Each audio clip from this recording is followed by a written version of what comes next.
Cuando legamos al mundo, no trimos manuales, pero sí trimos una sensibilidad profunda. Somos pequeños, vulnerables, abiertos como una página en blanco, donde cada gesto, cada mirada y cada silencio comienza a escribir las primeras líneas de nuestra historia emocional. Y aunque no lo recordemos con palabras, lo recordamos con el cuerpo. Cada caricia, cada ausencia, cada tono de voz se convierte en un código que nuestro cerebro utiliza para descifrar algo esencial. Estoy a salvo, soy digno de amar, del mundo es un lugar donde puedo confiar, el cuerpo guarda memoria incluso antes de que tengamos palabras, y esta afirmación, que parece casi poética, tiene raíces profundas en la neurociencia y la psicología del desarrollo. Antes de aprender a hablar, antes incluso de comprender el mundo de forma racional, ya estamos sintiendo, registrando y respondiendo. Somos seres esencialmente sensoriales.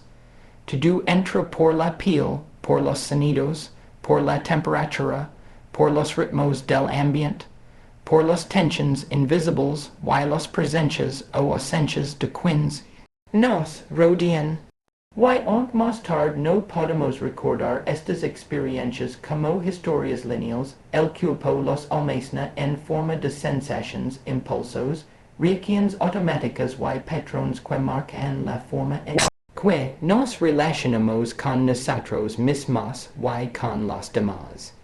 Cuando decimos que el cuerpo recuerda, hablamos de una memoria que no necesita lenguaje, una memoria implícita que se guarda en estructuras cerebrales como la amígdala, el tronco encefálico y los circuitos autonómicos. Son memorias que no están hechas de imágenes nítidas, sino de impresiones somáticas.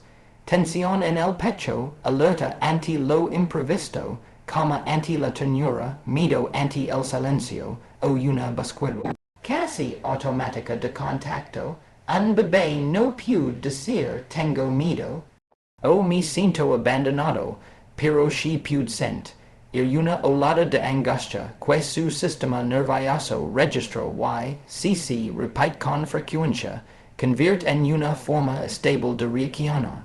Es como si el cuerpo aprendiera primero el idioma del mundo y luego, años después, la mente intentara poner palabras a esa gramática física que llevaba tiempo escrita. Por eso, hay adultos que sienten reacciones intensas ante situaciones que parecen pequeñas. No es que son exagerados o demasiado sensibles, es que su cuerpo está respondiendo desde memorias antiguas que nunca se procesaron con lenguaje porque se formaron antes de que existiera la capacidad de nombrar. Una discusión leve puede activar una sensación profunda de desamparo. Un silencio inesperado puede despertar ansiedad. Una mirada crítica puede provocar un colapso emocional interno que no tiene proporción con el momento presente. Y esto ocurre porque el cuerpo actúa como un archivo vivo que reacciona a estímulos actuales basándose en patrones pasados, especialmente aquellos que fueron vividos en etapas tempranas. Esta memoria corporal también explica por qué en terapia, en procesos de autoconocimiento o en momentos de introspección, surgen emociones intensas sin un recuerdo concreto al que culpar. A veces logramos sin saber por qué. A veces sentimos un nudo en la garganta cuando alguien nos abraza con cariño.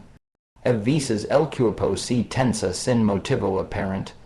En realidad, sí hay un motivo. Es la memoria somática pidiendo ser escuchada. No a través de palabras, sino a través de la atención plena del permiso del reconocimiento de que algo dentro de nosotros está intentando completarse. El cuerpo, cuando no tuvo herramientas para procesar lo que vivió, deja abiertas ciertas puertas emocionales, y esas puertas siguen buscando cerrarse de manera saludable incluso décadas después. La neurobiologia del trauma temprano muestra que la presencia o ausencia de regulación emocional externa en los primeros meses y años de vida influye directamente en cómo el sistema nervioso aprende a autorregularse. Cuando un bebé es sostenido, calmado y contenido, su cuerpo aprende que la activación tiene un final, que el estrés puede disminuir, que la angustia no es permanente. Pero si el bebé logra sin ser atendido, si sus señales emocionales no encuentran respuesta, el cuerpo aprende que debe quedarse en alerta, que el estrés no se resuelve, que lo impredecible es lo normal. Estas memorias implícitas no necesitan recuerdos conscientes para condicionarnos, viven en los músculos, en la respiración, en la postura, en la manera de reaccionar sin pensar. Vivimos desde ellas incluso cuando no las entendimos. También es importante comprender que la memoria corporal no es solo aquello que duele. El cuerpo guarda con la misma intensidad la memoria de lo que nota. Un bebé envuelto en brazos cálidos, al que le cantan suavemente, al que le responden, aprende la melodía del vínculo seguro. Su sistema nervioso registra esa sensación de hogar, y más tarde en la vida adulta buscará relaciones que le evoquen esa seguridad primaria. Así como un aroma puede transportarnos a la infancia, un gesto de ternura puede despertar una cama antigua que habíamos olvidado pero que permanece disponible porque el cuerpo lo almacenó. Reconocer que el cuerpo leva nuestra historia sin necesidad de palabras nos invita a relacionarnos con nuestras emociones de manera más compasiva. En lugar de juzgarnos por reaccionar de más o de menos, pedimos empezar a preguntarnos qué parte de nosotros está hablando a través de esa reacción. Tal vez es un reflejo de algo que ocurrió cuando no podíamos expresarlo, algo que necesitaba presencia, cuidado, regulación interna. Esta comprensión abre espacio a una relación más amable con nuestras propias respuestas, porque deja de tratarlas como defectos y empieza a verlas como huellas de algo que en su momento fue demasiado grande o demasiado solitario para un cuerpo tan pequeño. Y aunque estas memorias tempranas influyen profundamente en quienes somos hoy, no representan una condena ni un destino fijo. La neuroplasticidad demuestra que podemos intervenir, actualizar y transformar las respuestas de nuestro cuerpo. Al practicar la presencia, la respiración consciente, los vínculos saludables y la terapia somática o emocional, podemos ofrecer a nuestro sistema nervioso experiencias correctivas que reescriben esos patrones. El cuerpo aprende de nuevo, se abre, se reorganiza, y aquello que alguna vez fue memoria de miedo puede convertirse con el tiempo en memoria de seguridad. Porque incluso aquello que no pudo nombrarse entonces puede transformarse ahora cuando lo miramos con una presencia adulta, consciente y compasiva. Los vínculos tempranos crean mapas internos que guían nuestra manera de amar, de relacionarnos, de confiar y de poner límites aunque no seamos conscientes de ello. Estos mapas no son conscientes ni racionales. Son patrones invisibles que se construyen en la interacción cotidiana entre un bebé y sus figuras de cuidado. Cada mirada, cada abrazo, cada respuesta a una necesidad está dibujando rutas neuronales que más tarde se convertirán en lo que en psicología llamamos modelos internos de trabajo. La idea básica que tenemos sobre quiénes somos, cómo funciona el amor, y que podemos esperar de los demás, no se forman con teorías ni con palabras, sino con experiencias repetidas que se incrustan en el cuerpo y el cerebro como plantillas emocionales. Estas plantillas no solo influyen en cómo percibimos a los demás, sino también en cómo nos percibimos a nosotros mismos. Cuando un niño crece con adultos que responden a sus señales con sensibilidad, que lo mueren con afecto y que regulan su angustia, su sistema nervioso aprende que el mundo emocional es un lugar seguro, en ese entorno, el niño internaliza una sensación fundamental. Soy digno de amor, y mis necesidades importan. Es mensaje se convierte en un mapa interno que en la adultez se expresa como la capacidad de confiar, de pedir ayuda sin vergüenza, de poner límites sin miedo a perder la relación, de escoger vínculos donde hay reciprocidad y respeto. Pero cuando el niño crece en un ambiente impredecible, donde a veces hay afecto y otras veces distancia, donde los señales del bebé no son entendidos con consistencia, el mapa que se forma es confuso. El niño aprende que el amor es incierto, que debe estar atento para no perderlo, que quizá debe adaptarse en exceso para ser aceptado. Y es mapa interno se traduce años más tarde en relaciones donde se teme al abandono, donde se buscan pruebas constantes de afecto, o donde se demasiado por miedo a la pérdida. Si el entorno es más duro y el cuidado lega lleno de frialdad o disfunción, el mapa interno dice: no puedo contar con nadie, debo protegerme solo. Esto da lugar a adultos que les cuesta abrirse, que sienten que las emociones son peligrosas o inútiles, que construyen muros para no depender de nadie. No porque no deseen conexión, sino porque su mapa les enseña que la cercanía no era un lugar seguro.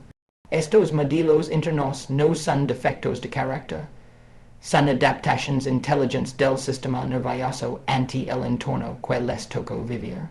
El niño hizo lo mejor que pudo con lo que recibió, y su cuerpo aprendió la estrategia que parecía más segura.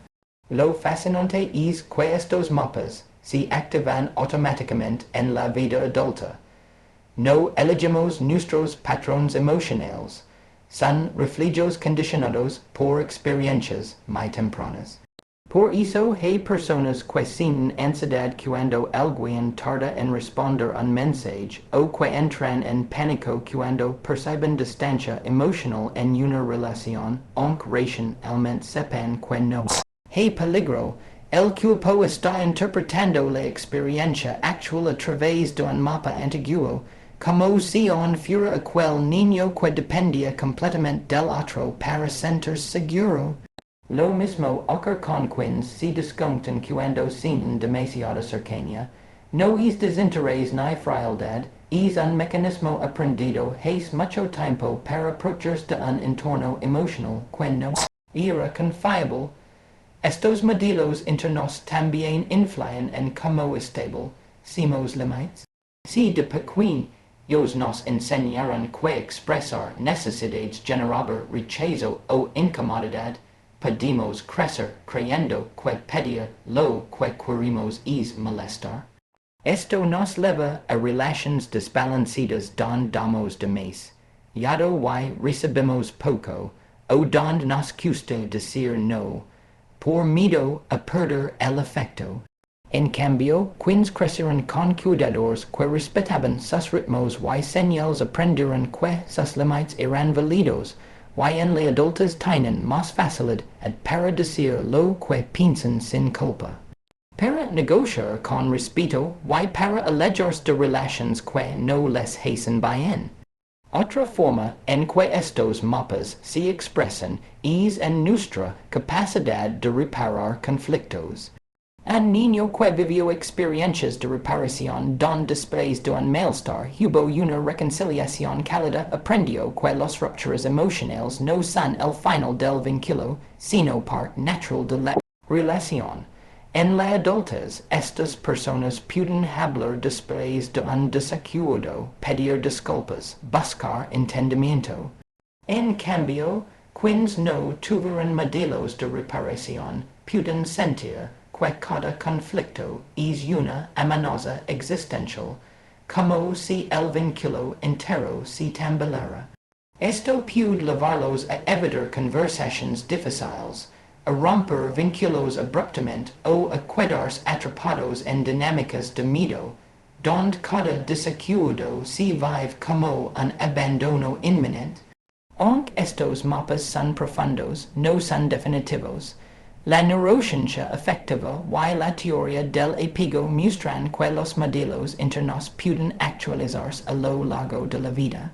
Los vínculos seguros, sostenidos y coherentes actúan como experiencias correctivas que van modificando poco a poco esos trayectos emocionales.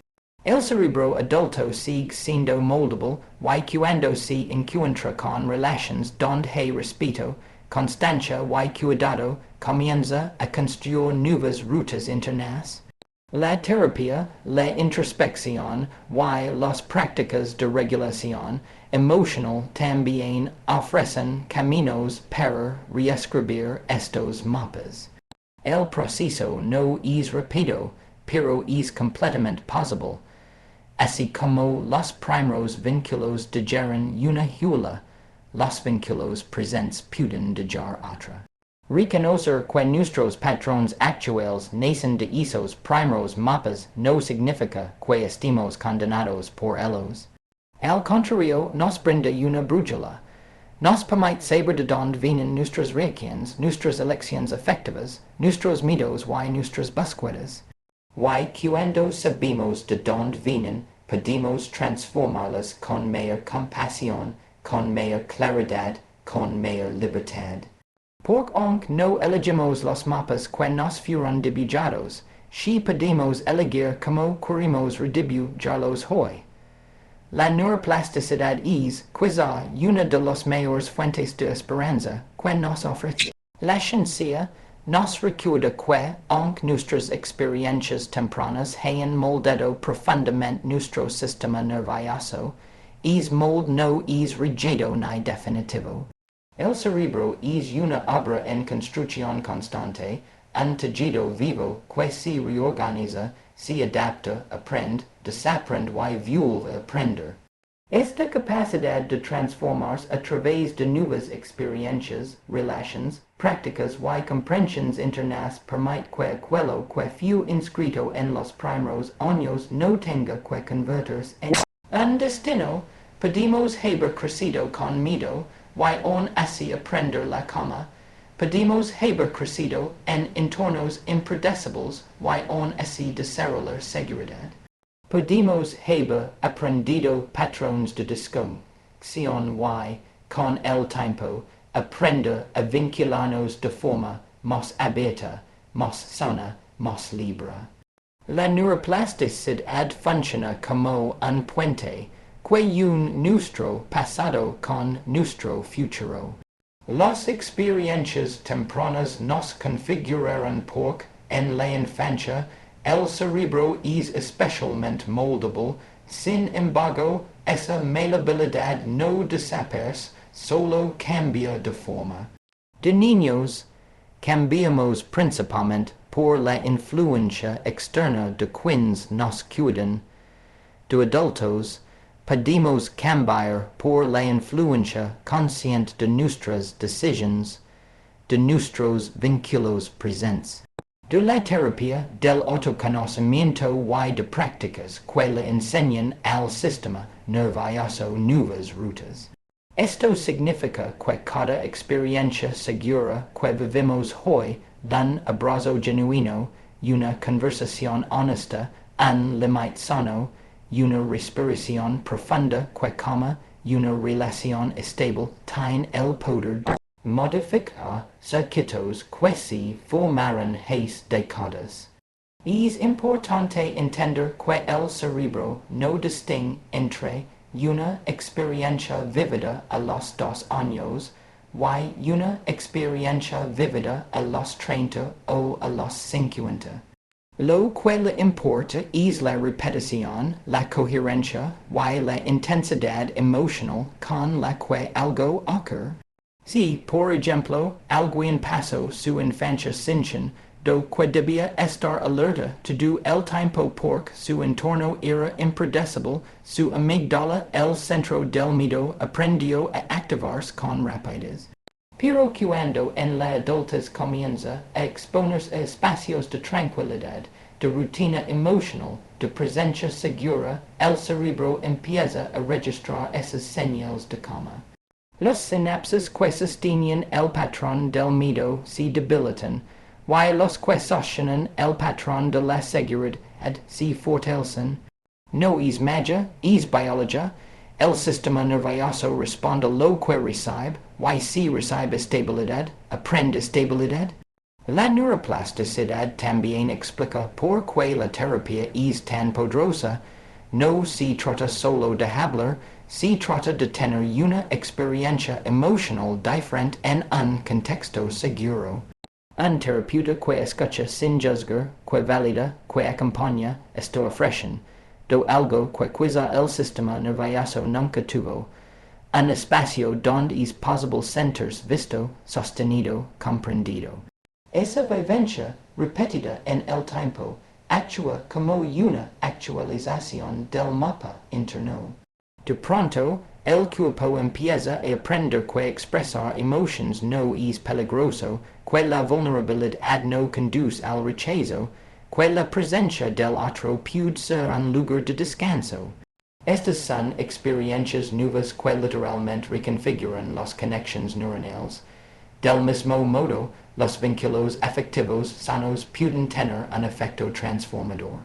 Una relación estable, donde hay coherencia entre palabras y acciones, se convierte en una especie de laboratorio emocional, donde el sistema nervioso aprende lo que es la constancia.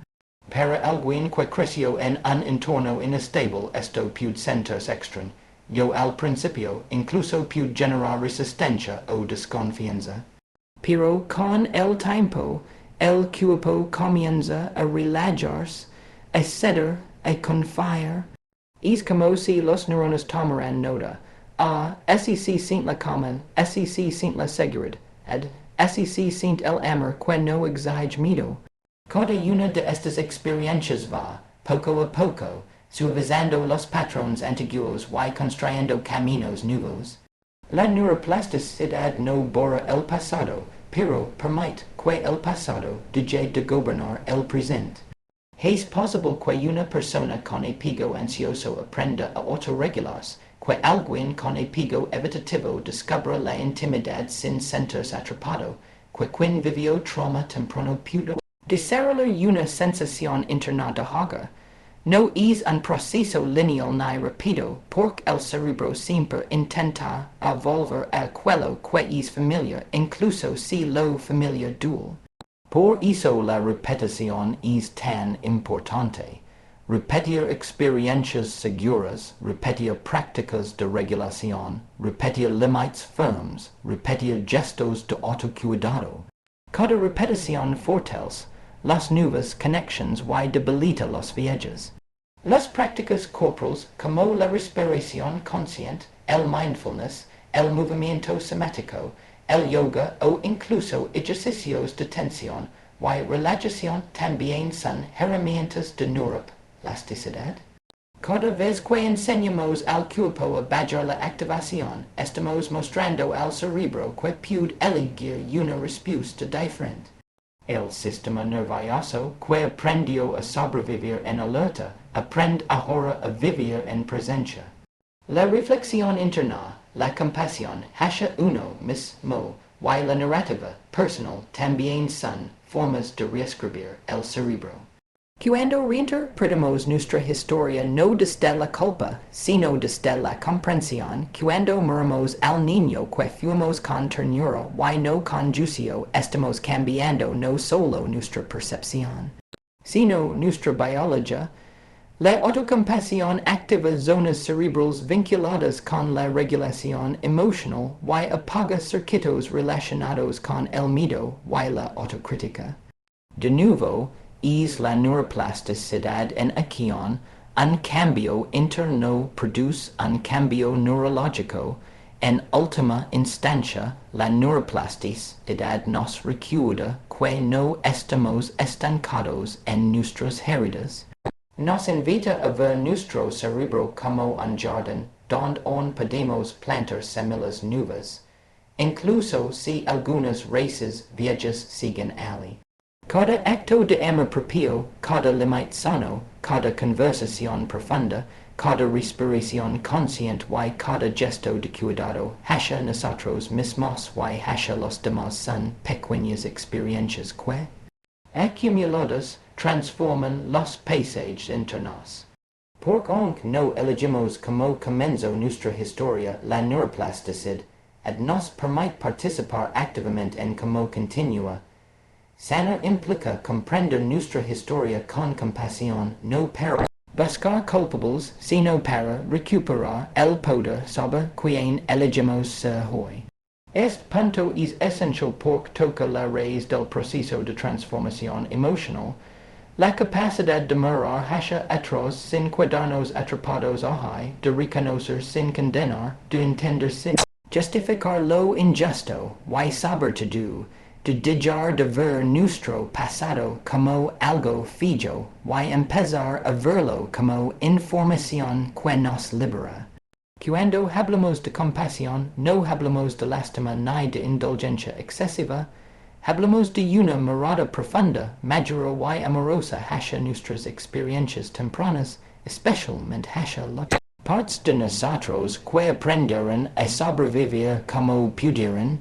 Muchas personas temen mirar su historia porque creen que hacerlo es culpar a sus padres o volver a abrir heridas que preferirían mantener cerradas.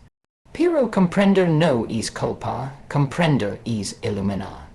No estamos buscando responsables, sino interpretando lo que nos ocurrió desde una perspectiva más amplia, reconocen, do que muchas veces quienes nos creyeron actuaron desde sus propias heridas, desde sus propios limitados recursos emocionales, desde lo que sabían o podían en ese momento. Esto no borra el impacto que esas experiencias tuvieron en nosotros, pero sí nos libera del peso de pensar que hubo algo defectuoso en nuestra esencia. La compasión hacia nuestra historia consiste en ver a nuestro yo infantil no como alguien difícil, sensible, problemático o demandante, sino como alguien que tenía necesidades y que hizo lo mejor que pudo con lo que recibió. Comprender nuestra historia también implica ver con claridad que nuestras reacciones actuales no son fallas de carácter, sino respuestas aprendidas. Si hoy sentimos miedo al abandono, si nos cuesta confiar, si nos cuesta poner límites, si buscamos aprobación constante o si evitamos la intimidad, no es porque estemos rotos, es porque nuestro sistema nervioso aprendió ciertos patrones para protegernos. Cuando miramos estos patrones con compasión, dejamos de pelearnos contra ellos y empezamos a escucharlos. Detrás de cada reacción que nos incomoda hay un niño, yo interior que aprendió que esa era la manera más segura de sobrevivir emocionalmente. Y esa comprensión nos permite empezar a tratarnos con más suavidad, con más paciencia, con más humanidad. La autocompasión vista desde la neurociencia es un acto profundamente regulador. Reduce la activación de los circuitos cerebrales asociados al estrés y al miedo, mientras activa circuitos relacionados con la calma, la conexión y la seguridad. Es como si, al hablarnos con más ternura, le estuviéramos diciendo a nuestro sistema nervioso, no estás solo, estás a salvo. Y ese mensaje, repetido con coherencia, empieza a transformar la manera en que vivimos el presente. Deja de ser una lucha constante contra nuestras propias respuestas, y se convierte en un proceso más suave donde reconocemos lo que sentimos sin castigarnos por sentirlo. Sanar también implica recuperar el poder personal que quedó atrapado en experiencias tempranas. Cuando un niño aprende que sus necesidades no importan, que debe adaptarse para no perder el amor, que debe esconder sus emotions para no incomodar, si genera una disfunción interna profunda. De adultos, esa disfunción se manifiesta como difficult, para escucharnos, para tomar decisiones alineadas con nuestro bienestar, para confiar en nuestra intuición. Comprender nuestra historia desde la compasión nos ayuda a reconectar con esa voz interna que cuidó silenciada. Es un acto de recuperación, recuperar autoestima, recuperar la capacidad de elegir, recuperar el derecho a sentir, recuperar el valor de nuestros límites, recuperar la presencia interna que se perdió cuando éramos demasiado pequeños para defendernos. La comprensión compasiva también nos permite separar nuestra identidad de nuestras heridas. No somos nuestras inseguridades. No somos nuestros miedos. No somos nuestras reacciones automáticas. Somos seres en proceso de construcción. Nuestras heridas son solo parte de nuestra historia, no nuestro destino. Cuando los miramos con comprensión, dejamos de identificarnos con ellas empezamos a verlas como son. Ellos que nos guían hacia lo que aún necesita cuidado. Esto disminuye la culpa, la vergüenza y el juicio interno, tres emociones que bloquean profundamente la sanación. Otro aspecto fundamental es que la compasión abre la puerta al perdón, pero no necesariamente al perdón dirigido al otro, sino al perdón hacia uno mismo. Perdonarnos por no haber sabido poner límites antes, por haber permanecido en relaciones dañinas, por reaccionar con miedo, por repetir patrones, por no haber sabido cuidarnos. Este perdón interno permite desatar nudos emocionales que llevamos tensos desde hace años. Desde hoy, la responsabilidad personal adquiere otra textura. Ya no es una obligación rígida, sino una elección libre. Sanamos no porque debamos, sino porque merecemos vivir de una forma más plena. La comprensión compasiva también nos invita a asumir la responsabilidad del presente. No podemos cambiar lo que ocurrió, pero sí podemos decidir qué hacemos ahora con aquello que ocurrió. Podemos aprender a regular nuestras emociones, a cultivar vínculos más sanos, a hablarnos con más amabilidad, a elegir relaciones donde nos sentimos vistos y respetados. La responsabilidad desde la compasión no castiga, empodera. Nos recuerda que, aunque el niño que fuimos no tuvo options, el adulto que somos sí los tiene. Al final, comprendimos que sanar no es un acto lineal, sino un proceso de capas. Reconocer, sentir, reinterpretar, liberar, integrar. Un proceso donde cada paso cuenta, incluso los pasos pequeños. Un proceso donde la compasión es el hilo conductor que sostiene todo. Porque cuando miramos nuestra historia con esa mezcla de ternura, claridad algo dentro de nosotros comienza a relajarse. Es alivio, apenas el espacio necesario para seguir creciendo, para seguir eligiendo, para seguir escribiendo una historia distinta a la que comenzó cuando éramos demasiado pequeños para entender, pero no demasiado pequeños para sentir.